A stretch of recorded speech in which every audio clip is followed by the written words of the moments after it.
नमस्कार दोस्तों, मैं हूं मोहित चाड़ोकर। आज मैं बात करने वाला हूं आईटीसी लिमिटेड के बारे में। तो दोस्तों, इस वीडियो में हम डीपली एनालिसिस करेंगे आईटीसी लिमिटेड का और जानने की कोशिश करेंगे कि इसका करंट मार्केट प्राइस जो चल रहा है वो निवेश करने के लायक है या फिर हमें और ज्यादा वेट करना चाहिए।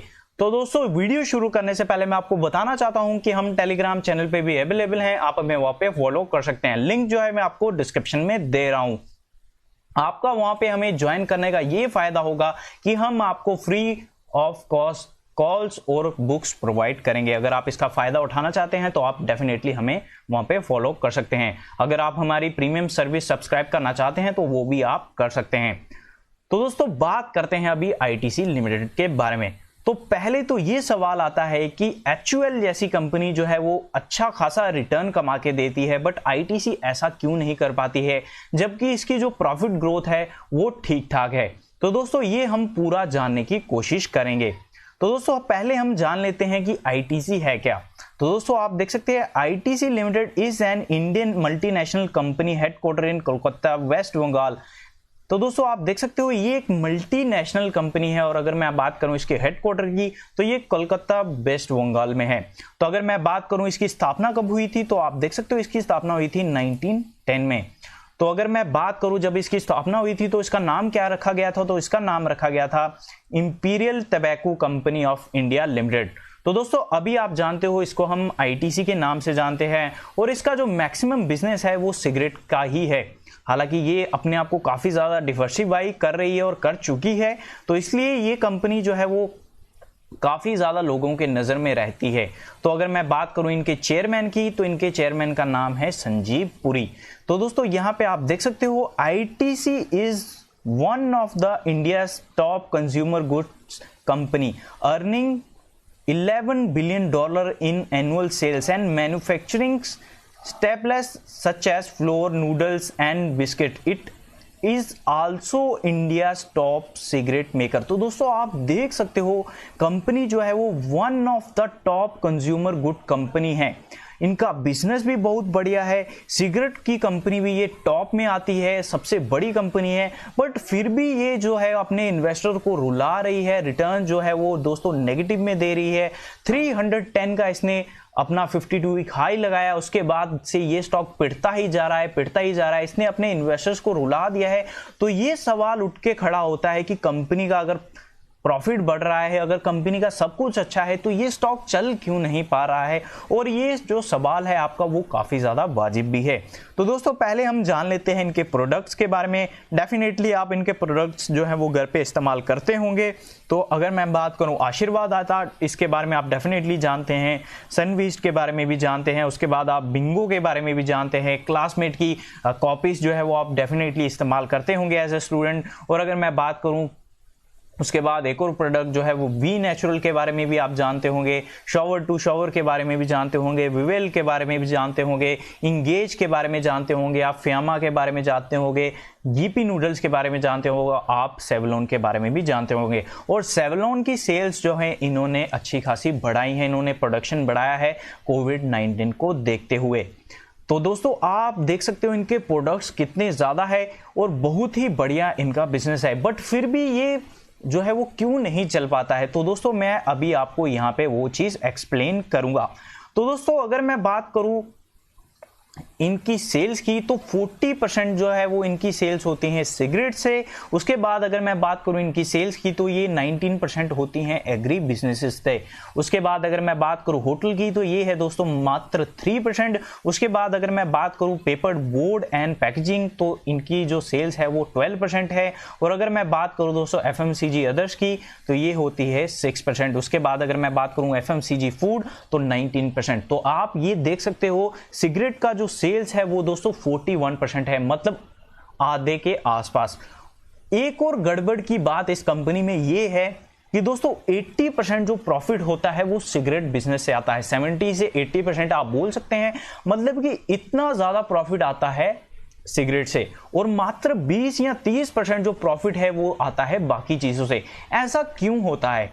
तो दोस्तों, मैं आपको यहां पे थोड़ा सा एक्सप्लेन करना चाहूंगा। इसलिए ये ऐसा इसलिए होता है क्योंकि इनका जो रिसर्च एंड डेवलपमेंट है वो बाकी सेक्टर पे बहुत ज़्यादा किया जाता है।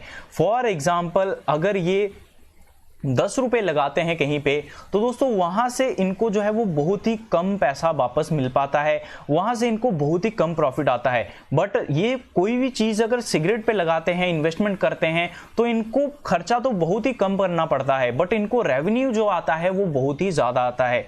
और सिगरेट्स की अगर मैं बात करूं तो ये मनचाहा प्राइस उसका बढ़ा सकते हैं और लोग इनको खरीदेंगे ही खरीदेंगे। बट आप अच्छे से जानते हो एफएमसीजी बाकी जो इनका बिजनेस है उसमें अगर मैं बात करूं तो बहुत सारे कंपटीटर हैं, तो इनको प्राइसेस बढ़ाने से पहले बहुत बार सोचना पड़ता है और इनका कंपटीशन ही इतना ज़्यादा है कि वहां पे इनको बहुत ज़्यादा एडवर्टाइजमेंट करना पड़ता है, इनको जो है वो बहुत ज़्यादा खर्चा करना पड़ता है, रिसर्च एंड डेवलपमेंट करना पड़ता है और रेवेन्यू जो है वो बहुत ही कम रह जाता है। इनकी जो प्रॉफिट ग्रोथ है उसमें बहुत ही कम दिखती है और यही मेन कारण है।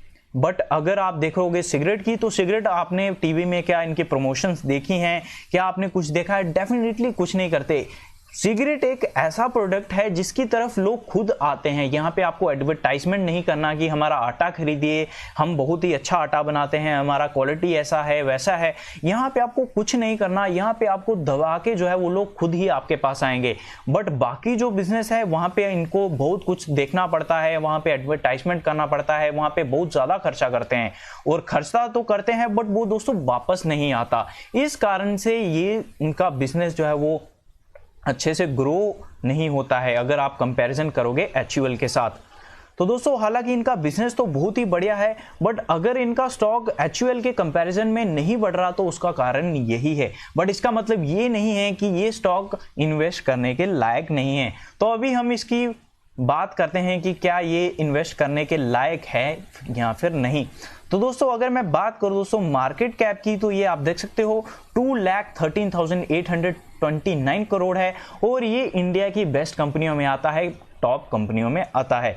करंट मार्केट प्राइस चल रहा है 174.05, जो काफ़ी ज़्यादा अट्रैक्टिव लगता है। उसके बाद अगर मैं बात करूं 52 वीक लो, तो इसने बनाया है 134.60 का, और अगर मैं बात करूं दोस्तों इसके 52 वीक हाई, तो इसने बनाया है 310 का। तो ये आप देख सकते हो स्टॉक वहां से कितना ज़्यादा करेक्ट हो चुका है और अपने 52 वीक हाई से ये आधा ही अभी उसके आसपास है। अगर मैं बात करूं इसके बुक वैल्यू की, तो ये है दोस्तों 46.42। स्टॉक पी की अगर मैं बात करूं तो ये आप देख सकते हो 14.33 है, जो काफी ज्यादा अट्रैक्टिव लगता है। अगर मैं बात करूं इनके डिविडेंड यील्ड की, तो ये है 3.30% और आने वाले समय में इनका डिविडेंड यील्ड जो है वो बढ़ता हुआ दिखेगा। ये आपको डेफिनेटली पता है। अगर आपको पता है कि इन्होंने अपनी जो डिविडेंड पॉलिसी है उसमें चेंज किया है, तो आपको पता होगा कि इनका डिविडेंड यील्ड जो है वो बढ़ेगा। तो अगर आपको नहीं पता तो मैं आपको बता देता हूं, ये आने वाले समय में आपको इंटरिम डिविडेंड भी देंगे। पहले ये फाइनल डिविडेंड ही देते थे, अभी आने वाले समय में आपको इंटरिम डिविडेंड भी देंगे। उसके बाद अगर मैं बात करूं ROC यानी कि रिटर्न ऑन कैपिटल एम्प्लॉयड, तो ये है 34% और अगर मैं बात करूं ROE की, तो ये है 22.91%।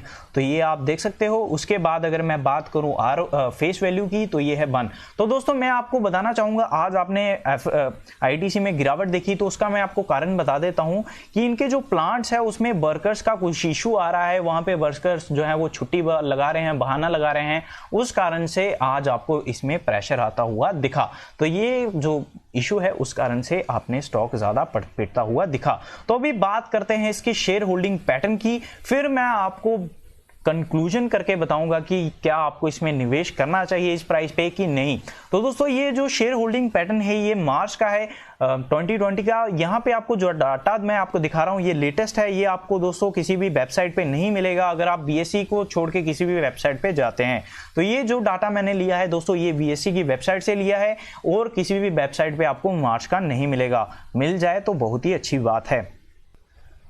तो दोस्तों अगर मैं बात करूं म्यूचुअल फंड्स की, तो इनके पास है 14.65% और पहले अगर मैं बात करूं मार्च 2019 की, तो इनके पास था दोस्तों 8.52%। तो दोस्तों ये आप देख सकते हो, ये अपनी होल्डिंग जो है वो बढ़ा रहे हैं। उसके बाद अगर मैं बात करूं FIIs की, तो इनके पास है 14.65% और पहले ये थी दोस्तों 17.01%। तो दोस्तों आप देख सकते हो FIIs जो है वो अपना माल बेच के निकल रहे हैं। बट ये आपको डेफिनेटली पता है, जब मार्केट गिर रही है तो FIIs जो है वो माल बेच ही रहे हैं और ये ऐसा करते ही हैं। उसके बाद अगर मैं बात करूं दोस्तों फाइनेंशियल इंस्टीट्यूट्स की, तो इनके पास है 8.04% और पहले भी दोस्तों इसी के आसपास थी। अगर मैं एग्जैक्टली बात करूं तो ये था 8.08%।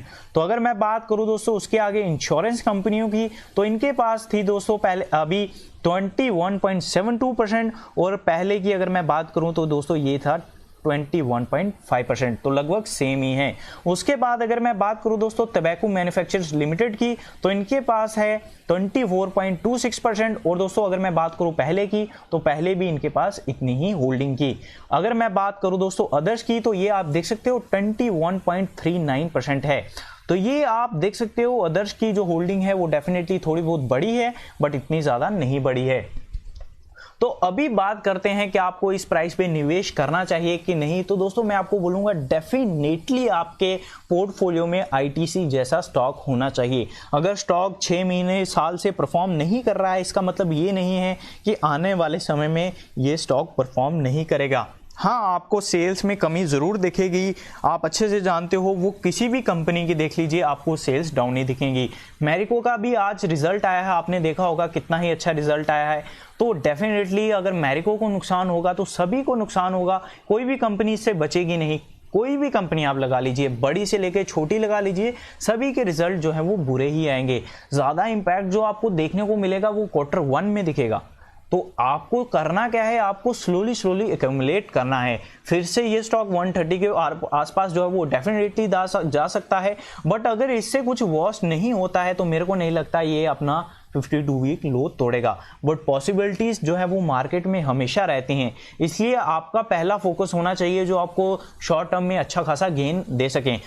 पहला एग्जाम्पल मैं लेना चाहूंगा दोस्तों शॉर्ट टर्म के लिए लिक्विड स्टॉक्स का, क्योंकि आप जानते हो परमिशन मिल गई है तो कितने ज़्यादा लोग जो हैं वो लाइन लगा के खड़े हो गए हैं। तो ये डेफिनेटली आपको शॉर्ट टर्म में ठीक ठाक पैसा कमा के दे सकता है। उसके बाद फार्मा का तो आप जानते ही हो, फार्मा अच्छा खासा चल रहा है। उसके बाद अगर सेफ कैटेगरी में आपको कहीं निवेश करना है तो वो तो दोस्तों वो है FMCG सेक्टर, और आईटीसी बहुत ही बढ़िया कंटेंडर है और आने वाले समय में आपको अच्छे खासे रिटर्न्स कमा के दे सकता है।